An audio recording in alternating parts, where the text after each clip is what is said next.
Hey girl, hey! So today, again, we want you all to stimulate your minds while you're at home because we want you to still be ready for Girls Inc. when we come back to your schools when everything slows down and we're all healthy and strong. So how many of y'all have a little snack time at home or are a little hungry, right? Today we're gonna focus on science. We are creating edible cell models, right? And the materials we need, again, hopefully y'all have this in your home, or if mama, auntie, cousin, granny are going to the store soon with their hand sanitizer, gloves, and masks, they can pick up these essential items for you all. Plates, spoons, strips of paper, toothpicks. We still have some toothpicks from the last activity. Sprinkles, Chips Ahoy cookies, Airheads, Lifesavers, Gummy worms, Mike and Ike's, Twizzlers. So get excited, get ready, take a pause, and come back and join us when you're ready to start the activity.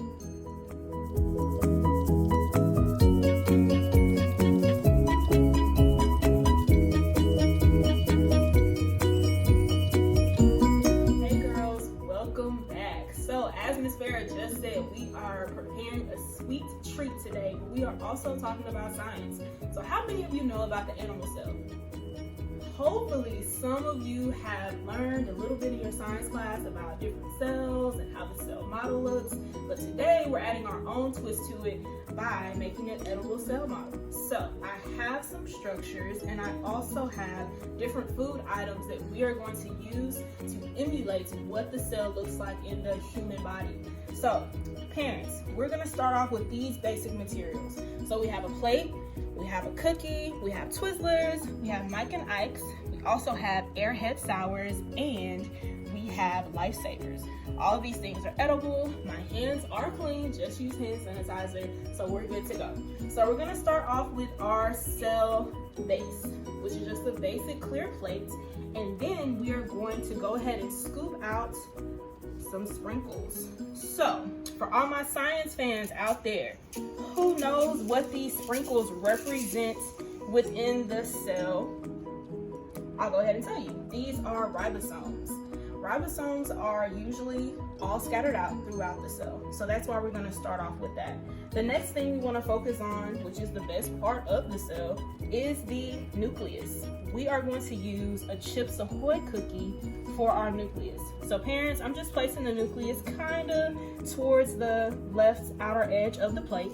Just gonna leave that there. Next thing we wanna focus on is, which is one of my favorite candies, Twizzlers. This is going to be used as our plasma membrane. Now, as I'm sure you all know, the difference between the plant cell and an animal cell is the cell wall.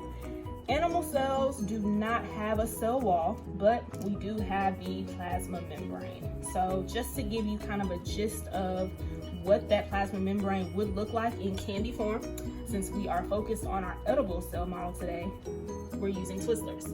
Next thing, what we want to focus on, which is our powerhouse, mitochondria. Mike and Ike's, also one of my favorite candies. We are going to just put these kind of scattered throughout. As some of you may know, some of my science tech people, mitochondria is used as an energy source. And so we're just gonna stack two of those together like that. Next thing, our vacuoles. They always kind of look like O-shaped rings, so that's why we used our Lifesavers. These literally do help save our lives. When we do have a sweet tooth, we wanna have something sweet, need a vacuole, but also with this activity, we wanna use those as well. And the last thing is the rough ER. We are going to use the Airhead Lifesavers. And so these are kind of multicolored, already stacked together, so we can just pretty much put one or two in our animal cells. So I'm just gonna sit two right there and kind of space out the mitochondria a little bit. And then I'm going to make sure the plasma membrane is assorted in a circle. So as Farrah was just saying, the toothpicks and the strips of paper. So in order to continue to make this a learning activity, usually after you lay out all of your pieces for your animal cell, it's always good to go back and label them. So you can take a few strips of paper, construction paper, cardstock, whatever you have at home, and just write out the different names of the model. And also, if you want to test your youth on if they know what each function of the model is, they can also write that on the strips of paper as well.